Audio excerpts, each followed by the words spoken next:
Good morning, everyone. Good afternoon, good evening, depending on where and when you're watching this webinar. My name is Michael Daniel. I'm the president and CEO of the Cyber Threat Alliance, and I'm very pleased to be here with Stan Fort from ISLE. We're going to have a very interesting conversation today about some AI tools, which may not sound like a very interesting sort of discussion for, given the level of sort of blathering about AI that is going on right now. But this is a very interesting case. And I'm very, very excited to be talking about it because I think it is an example of how AI tools are actually going to be proven, or actually going to prove to be very, very useful over the long term and really help with some cyber defense. But we're also going to talk about some of their limitations and some of the things that they can't do yet. And that to me is also really interesting because it signals that this is very much a real tool that is doing some real things, but like real tools has some limitations. So I want to turn to my guest and allow Stan to introduce himself. Thank you, Michael, for the kind introduction. My name is Stanislav Fort, and I'm the chief scientist and co-founder of the AI security research company called ISLE. I'm extremely happy to be here to talk about our recent findings in OpenSSL, curl, and many other pillars of the open source community, as well as the general kind of outlook for AI in the cybersecurity domain. Great. Well, let's jump into some of the questions. I mean, first, let's just start with sort of what's your business model? What does ISLE do? At ISLE, we are focusing on building tools, primarily using AI, to solve kind of the most burning questions in cybersecurity. We're trying to look at the most secure audited code bases on the planet and at superhuman speed, depth, and level of insight, find previously unknown vulnerabilities, triage them correctly, and propose fixes at the same time. So we're looking at an end-to-end approach to vulnerability management, everything from zero-day discovery all the way through triage, eventually to remediation and verification. We're hoping to get a no regrets approach to this, where basically everything that happens is multiple times verified through soft and hard verifications to make sure that whatever we do is, to begin with, correct, and also that the fix we're applying at the end is also, not breaking anything on the base level, but also fixing the real issue we found on the more advanced level. Oh, that's excellent. So, I mean, I think I've long felt that one of the key things that AI tools will do for us is actually in this vulnerability space. And we're going to talk about some specific vulnerabilities that you found in OpenSSL and sort of what you've been able to do about it. But was there something about these vulnerabilities that made them hard for traditional tools to catch that, the AI tools were able to find? And can you make the why? Like, what's Yes. the distinction there? That's an excellent question, and this is at the heart of what we're building here. So traditional security discovery tools typically rely on pattern matching. Previously, vulnerable patterns described as regex or in some high-level abstract language, and we're pattern matching pieces of code locally to that pattern and measuring the overlap and kind of assessing as a proxy the vulnerability of that specific piece of code. It's a very local analysis and a focus on local pattern matching. This is very much unlike what we do here. So unlike traditional tools that are pattern matching based, our system reasons about a security intent, data flow, and a logical structure of the code base. Obviously, we are looking for low-level patterns that could be broken as well. For example, memory vulnerabilities, memory overflows, kind of traditional things like that. But the key thing that our analyzer performs much better at is the deciphering of the developer's intent and the logical flow of information in the code base itself. And I'll give you a few more examples as we kind of go through these vulnerabilities. But we've got some specific, really beautiful vulnerabilities that were missed for decades, literally decades, by traditional scanning tools, auditing both human and machine. And yet they were uncovered and being really trivial, actually, once you kind of find the actual kind of mistake in it for the intent, logical based analysis we perform using AI. No, that makes a lot of sense. And now I know you really are a coder at heart when you refer to a beautiful vulnerability. The Uh, but I understand what you mean, actually, right? In other words, they're in some ways they're elegant, and it's interesting to uncover them and to uncover that flaw in the logic and the process flow. And I think what's also interesting is that as far as we know, right, these were lying dormant. They weren't being exploited by adversaries, to the best of our knowledge, right? That's right. I think that there is always a contention around the label 0 day, right? For a lot of people, it just means like previously unknown vulnerability.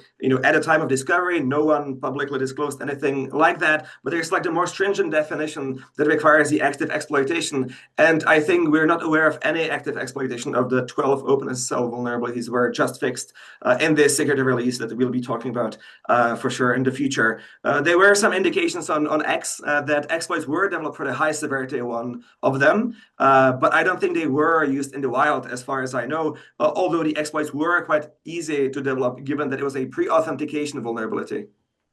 Right. And some of this actually just goes to the idea that, I think, and we're going to continue to get into this. I think this is going to be one of the things that these AI tools are really going to help us with, which is to, in effect, clean up the code base to reduce the number of these dormant vulnerabilities that are out there. I would say when you were first sort of digging into these OpenSSL findings, was there a sort of aha moment, a eureka moment that made you realize that your AI system had found something interesting, significant? Certainly, that was the case. Even finding a single, CV-worthy vulnerability in OpenSSL at the beginning of our journey here was a very far-away dream that one day we could aspire to reach that height. I think until very recently, it was pretty uncertain whether AI at the state it is at right now would be capable of uncovering such vulnerabilities. It used to be a very elite human kind of artisanal white hat hacker or security researcher craft. Exactly for that reason, even though scanning tools exist and companies pay a lot of money to employ them, they still employed bug bounty programs to incentivize human hackers to find these kind of Right. CV-worthy issues that like actually could get you hacked eventually. So what we're kind of doing here is industrializing this whole process, kind of boiling down the like really deep expertise of the security team we have here and making the process repeatable, fast, and basically industrialized to make sure this capability of discovering these really kind of CV-worthy issues that could actually literally get you hacked is available to a much broader group of people than before. I think one interesting aha moment was when we realized the 12 issues we sent since the last security release until the one that happened just last week in OpenSSL, that we were the only ones that actually reported every single vulnerability in that release, that no other company, group, or researcher on the planet managed to find and report in a timely manner a disclosure of a vulnerability that would get a CV in that project. So that kind of dominance was very unexpected for us, especially given the relatively long amount of time from the previous version to the new, 4 months in total. And the fact that other people are certainly looking, both kind of new AI startups in security as well as automatic tools such as Google, the fuzzing project they're employing. So there's a lot of kind of attention at this specific project, especially due to how critical it is for the world's kind of internet infra. And yet we only had one co-reporting on one of the vulnerabilities 33 days after our report by an individual researcher. Apart from that, all 12 vulnerabilities in that release were coming from us and specifically from our AI system. So it was a very surprising moment to us when we realized that. Yeah. Actually, I realized we should back up and actually explain why is OpenSSL so important? Not all of the people Hmm. watching this may actually sort of inherently understand why Yeah. OpenSSL is so important. And can you explain a little bit about sort of the community around like OpenSSL? Yes. So OpenSSL is a encryption library that is open source, and a large part of the internet is encrypted using that library. It's a very pivotal kind of key cornerstone of the world's internet encryption infrastructure. It's being developed actively by an OpenSSL Foundation. There's also an OpenSSL corporation offering more commercial services, but it's basically a backbone of the internet encryption. So some people jokingly say that when you have the HTTPS in the URL kind of line of your browser, the S stands for OpenSSL. It's not exactly true. It's not that far away from truth either. And so exactly for the reputation that OpenSSL enjoys in the community, which is being highly audited, very secure, and very kind of in the crosshairs of all security researchers. That's why we chose it as a benchmark of sorts. Another great advantage in this respect was that the maintainers of OpenSSL are extremely great at responding to disclosures if they're high quality. So Thomas Mraz, the CTO of OpenSSL Foundation, has been amazing to work with, and I really appreciate the way he maintains the library itself as well as security. The same applies to Matt Caswell that we talked to quite a bit as well, who's the president or maybe newly the CEO of the OpenSSL Foundation. So just like the human aspect of the whole thing was also amazing, because there's this necessary human aspect in the disclosure and the trust building between us as the reporter of these issues and the maintainers themselves, who have to verify that what we are sending actually makes sense. And so OpenSSL, being this critical piece of the world's encryption, is an extremely important thing to secure. That's why us, at ISLE, we've been focusing on making sure the kind of security level of that library is as high as possible, to make sure, because given how tightly integrated it is in so many downstream projects, whatever fix we provide here gets inherited by the broader ecosystem. So to me, that's a very appealing feature and a sort of technical philanthropy we're performing here, as well as testing the kind of the limits of the capabilities of our tools, where normal benchmarks wouldn't suffice, because they are mocking a situation in which the actual goal is to kind of find new unknown zero-day vulnerabilities in the most secure software on the planet, and whatever other benchmark being a proxy for that, thus it's not 100% correlated with the actual thing we're trying to do. So we thought, why don't we actually focus on the real thing we want to do and see whether we can find anything real. And I'm very pleased to say we found quite a few things. Yeah, I think so. Our chief data sharing officer, Jason Cooper, here at CTA, often refers to when somebody comes to you and says they found a vulnerability, he actually says that's actually a gift, because it means that you can it'll help make your software better, and it will allow you to improve. There's a lot of things that threads that I could pull on there. One of them, though, that I thought was very interesting that you were talking about was the criticality of the human component. Yes.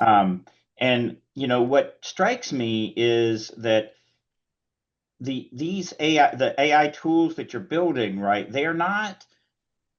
You talk about industrializing the process and things like that, but you're not talking about completely replacing all of the humans and these sort of skills that a human, coder or a researcher actually brings. You're talking about augmenting it, I think, is at least what it seems like to me. And you talked about the criticality of that human relationship and the trust in there. Can you expand a little bit on that, about sort of how you see that relationship between your products and researchers and maintainers? 100%, you're totally right. We're not replacing anyone. We're like majorly augmenting the capabilities of both the people reporting issues as well as the people maintaining and fielding the reports in production. So I think the human component is absolutely crucial for making the system work. So trust is a very key concept here. Without trust, the whole thing would break down. So you can operate at superhuman speed, but as long as you don't trust the outputs, and there's like no way to verify the veracity of these outputs, that doesn't matter. The speed would just get consumed by a bottleneck, being kind of the distrustful relationship in the link of the social graph we're talking about here. So maintaining great relationships with the maintainers and helping them out and actually reacting to what they want us to do and what they would actually prefer as kind of types of disclosures or the components of it. For example, kind of fixes being directly provided, which we always do, by the way, to make sure that their job is as easy as possible, providing directly the diff file they should be applying immediately if they accept the disclosure as correct. I think it's very important to look at the human side as well. I think there's an interesting kind of bifurcation happening right now. Is very well exemplified by the case of curl. So Daniel Stenberg, an amazing inventor and researcher, and maintainer of curl. Curl, I think, again, for the listeners who might be less familiar, I think that piece of software is integrated in, I would say, 10 billion devices or so, everything from a Linux Mac computer and an IoT device, every smart fridge that has to query the internet likely has curl in it. So an extremely important project. So Daniel has been saying how hard it has been recently with the onslaught of AI-generated security reports that have the surface level quality of a good report, because AIs are really good at kind of keeping the veneer of quality on the surface, but like deep logical flaws in it. And he wrote a few blog posts along the lines of like AI slop, AI security slop, specifically killing curl and kind of burdening the maintainers with an unreasonable amount of reports that look on the surface good, but actually do not bring any value.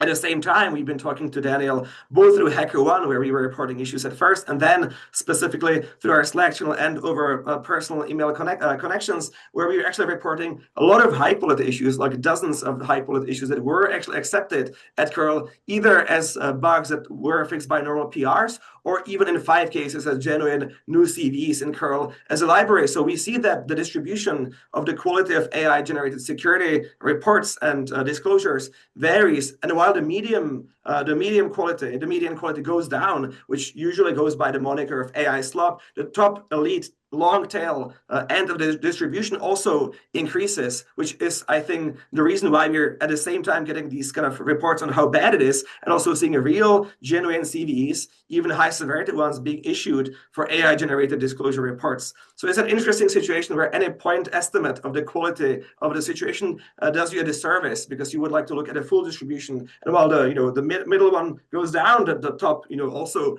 moves in the positive direction. So it's a very kind of narratively hard situation to capture in a single tweet or LinkedIn post. And I think that's why it could be confusing to a lot of people. Yeah, and I think that, again, it sort of speaks to some of the limitations of the AI tools, right? And again, these are tools, and the the systems are very good, and they can do things that humans can't, like many of our machines. But they're not a complete replacement, right? You still need the humans to help interpret. You still need the humans to drive the machine, if you will, to ensure the quality and other things. And actually, I think for people, that's actually a better place to be, right? That's a much higher quality type of work, and a much more satisfying type of work. We Exactly. talked about. Go ahead. Exactly right. I think like if you imagine the typical situation in a larger corporation with like hundreds of thousands of issues in the backlog, right? And the need to triage them and make sure the SLAs are fulfilled, I think it's a really difficult position to be in. And that's exactly where IL can, meaningfully help beyond discovering like a really unique kind of white hat hacker level issues. We also work with inputs from other types of analysis tools or scanners and make sure the triage is actually high quality, very contextual, and kind of respecting the security posture of the project itself. So we're able to kind of narrow down the range of issues you should actually pay attention to as a human quite a lot. And you can deploy the unique skills as a maintainer or security engineer, at the relevant spots where it actually can make a differential benefit, rather than kind of going through the slog of like hundreds of thousands of reports that typically are FPs. We have a very low FP rate on the projects we've been looking at, which is another great advantage of our approach. So we have a kind of layered system of soft and hard verifications before we actually put anything out from the black box of our tool, and then that makes that guarantees basically that whatever we get out as empirically measured on these major open projects we've been working with, that the FP rate is usually below 5% for us, specifically on curl and OpenSSL, these kind of like major pillars, where I know the numbers, because I worked on it recently. But I think that's a huge difference from the previous situation in which you would typically get very low true positive rate, and even among the true positives you would get, the really bad issues wouldn't be there. So it's a very much a redefining of the situation. I think that's, I think it's really important. And another thread that I wanted to pull on that you were mentioning is that when you identify these and you communicate with, OpenSSL or curl, you're always coming with a solution. And that's really important too, right? You don't just show up and say, hey, you got a problem. Good luck with that. Like you actually come with a solution to the problem. And I think that that's also really critical because certainly there will be tools that will be available to the bad guys as well. And so to find vulnerabilities. And so being able to come with the solutions to fixing these vulnerabilities, I think is really important.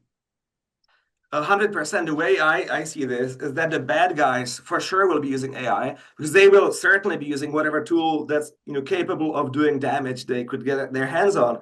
And I think so that basically means like the defense has to like lean into the AI side of things just to keep up with the pace of the offense on the other side. I think this kind of like incremental development of the two sides at war that we saw like through the history of cybersecurity, I think that will continue. It's just the AI will be in the mix on both ends of the spectrum. But I'm very hopeful about a benefit for defense specifically, because every single CVE, every single fix we provide to a major project like the Linux kernel or OpenSSL or curl will get inherited by a large number of downstream applications. And I think at least on these major projects where updating is very frequent and kind of often automated, I think we have a good chance of kind of benefiting the defense more in the AI era than the offense. So I'm very hopeful about that.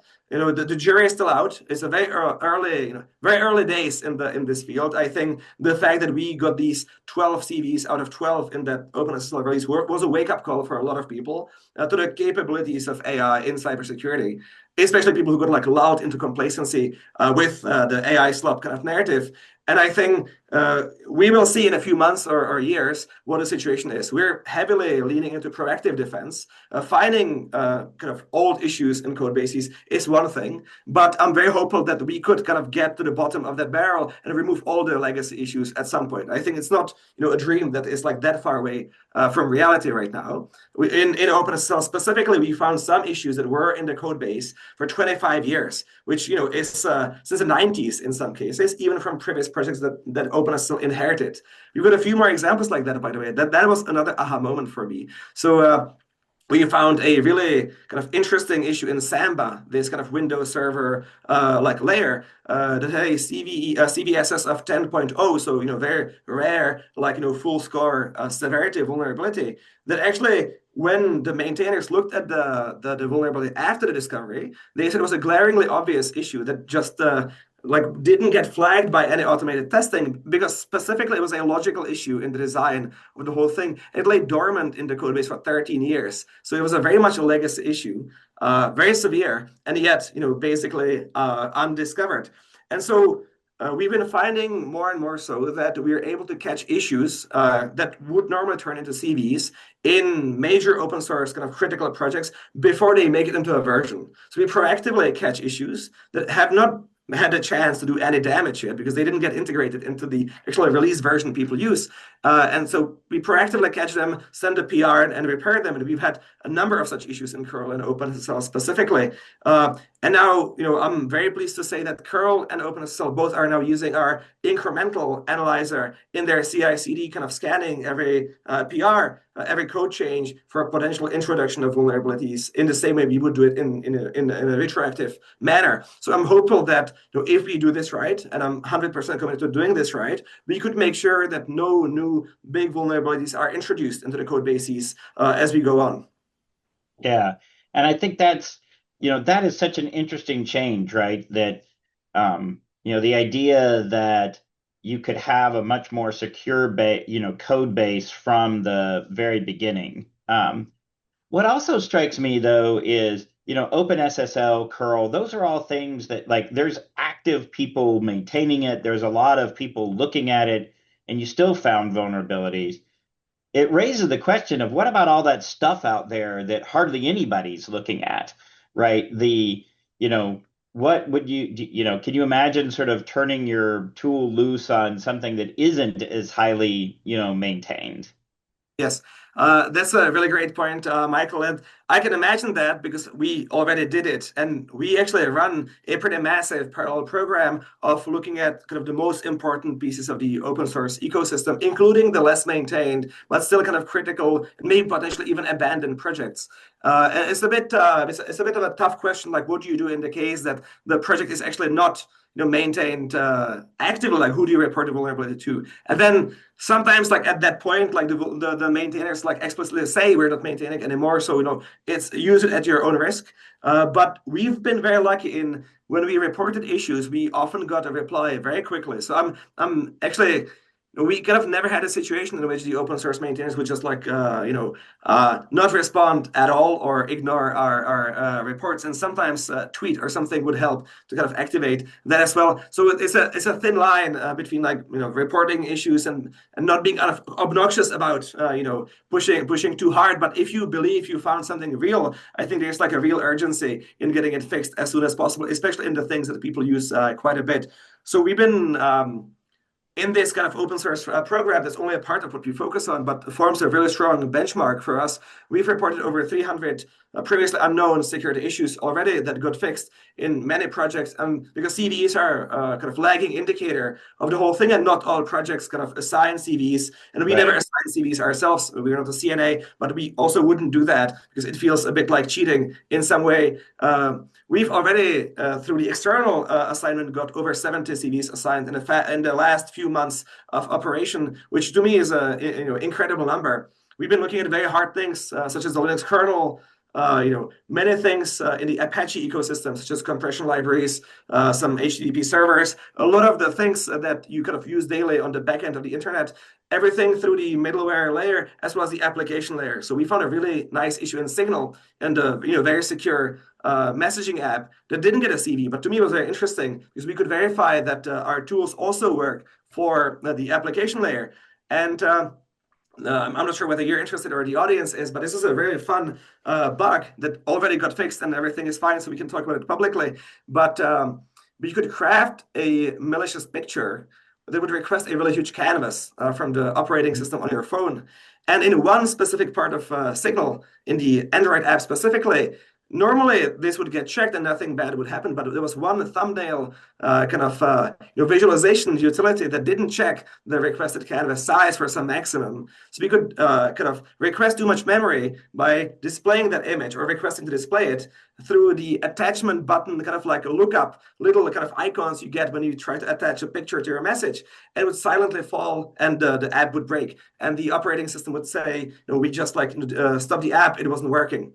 The problem was that the issue was caused by the image being in our gallery. And so uninstalling the program, the app, and reinstalling it wouldn't solve the issue because the picture would still be there. So whenever you want to attach anything, it would crash again. So a very stealthy issue. We could sneak in easily because the picture could get auto downloaded by WhatsApp or Messenger or any other app that auto downloads images to your phone. So there was a really interesting issue that our AI actually built the exploit for automatically as well. So there was an interesting also cherry on top. Oh, that is really interesting. Yeah, and I think it shows how complex the systems are and why it's so difficult to find these as, find vulnerabilities like these as a human is because, the systems are so so highly complex that it makes it very, very difficult. Um, one question I have for you is, was there a point where sort of the output was surprising to you or maybe even sort of hilariously wrong? Those are always sort of fun stories too, where the AI clearly wanders off in some strange direction. 100%. That is a constant race against such issues. So we're finding them daily and then ironing them out as fast as we can. So we've had a lot of such issues, and it's the potential for AI in security is huge, but it's a very immature technology still. So it requires a heavy amount of scaffolding in our case and verifications on top to make sure it doesn't do things like that. So the false positive rate at the beginning of the pipeline could be 1,000 times higher than what we get eventually. So we are kind of having to verify everything and double check everything a lot. So a big part of what we do is making sure the whole thing is very reliable. We've had a lot of fun issues of this kind where things get misinterpreted quite a bit. We had an issue where the word method was kind of misinterpreted I mean, it was a very specific thing, so I wouldn't go into the details, but it happens constantly, and it's a constant fight against that. No, that makes sense. I think, sort of if you sort of rolled the clock forward, looking forward a few years, sort of what would you expect sort of this ecosystem, this broader ecosystem for, vulnerability management? What do you hope it looks like, and what are you driving towards with that? We're driving towards an end-to-end vulnerability pipeline that operates autonomously and can prevent vulnerabilities from being ever introduced into the code base in the first place. So I think this whole process should be as high fidelity and as seamless as not to be noticed at all. I think in the ideal world, we are not having this kind of constant battle between discovery and remediation and kind of sending messages to each other, but rather this should be an integral part of everything we do. And I think we saw the development of that in smaller versions in the past, where, for example, many types of memory safety bugs got kind of like remediated by default by Mac OS, like handling them better. We saw kind of like technological improvements, like kind of outclassing certain types of bugs completely, and then just kind of operating seamlessly and not ever having to deal with that. So I think we're just I come from the AI world, and I'm a big believer in AI scaling, and I think we've been seeing quite a tremendous rise in the cognitive capabilities of AI models, as well as the falling cost of of purchasing such intelligence. And I think the impact of that on everything will be huge. But specifically here, I think we have a decent chance of actually remediating all the technical debt we have in everything. And I think this is a realistic goal of ISLE and the ecosystem as a whole, as well as preventing anything new from being ever introduced into the code bases of the future. So I believe, it'll be a constant battle between the offensive side of AI and the defensive side of AI. But I believe the defense here might have a leg up. I'm a strong believer of actually doing the active work of just making sure nothing old remains to be exploited as a whole, and then new things never get introduced. So I think that's the the ultimate goal we're heading towards. Yeah, and I think that would be, that would be a great place to be, right, for a lot of the defenders because, right now we struggle. Vulnerability management is such a huge drain on so many organizations. And in my view, it's one of the biggest hurdles is that there's a lot of organizations out there that just can't even do vulnerability management effectively. Even large organizations struggle with it right now. And many sort of mid to small organizations they just can't even do it. And I think for, the ecosystem sort of expect them to do that is a little foolish, actually. Yeah, I Um, agree. you know, We had a great example of that. I think so. NASA, to anyone's ears, it like rings kind of like security. Like it does seem like NASA should be really good at doing that, and they're amazing, and they responded really quickly. But we actually found a really interesting bug in their cryptographic communication protocol between Earth, ground stations, and satellites in space.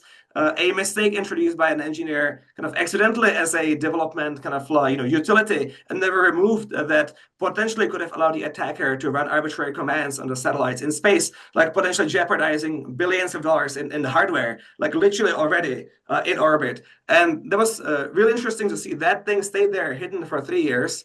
But NASA was extremely responsive in this and remediated the whole thing in 4 days. So I was very happy to see that. But I think I'm bringing this as an example of how even the most massive kind of well-structured organizations could still struggle with making sure these bugs kind of don't pass through. The same thing goes for major browsers. We've been looking at Chrome, specifically Chromium and Firefox. And despite kind of Google's enormous and extremely high quality engineering culture and all the automated tooling they have, we still find new CV-worthy issues in Chromium being introduced in the past few months. So, with all the benefits of AI tooling and everything, still bugs make it to the production versions that we later pick up. So it's very encouraging for me, but also interesting to see that whatever kind of systemic solutions we're employing right now are still not adequate at catching these things as they make it to the code base. But I'm hopeful that what we're building here is actually such a tool that we would actually be able to prevent such a thing. We're running some retrospective analyses verifying that if they had us at a time, would they have not introduced this bug in the code base? And very often we see that this is the case. Yeah, so as we kind of come to a close on our discussion, if you had to provide some advice for somebody that is working in the field right now, in vulnerability management, in security research, any sort of in your space, what advice would you give them? What would you tell them to focus on? What skills should they go develop? Anything along those lines?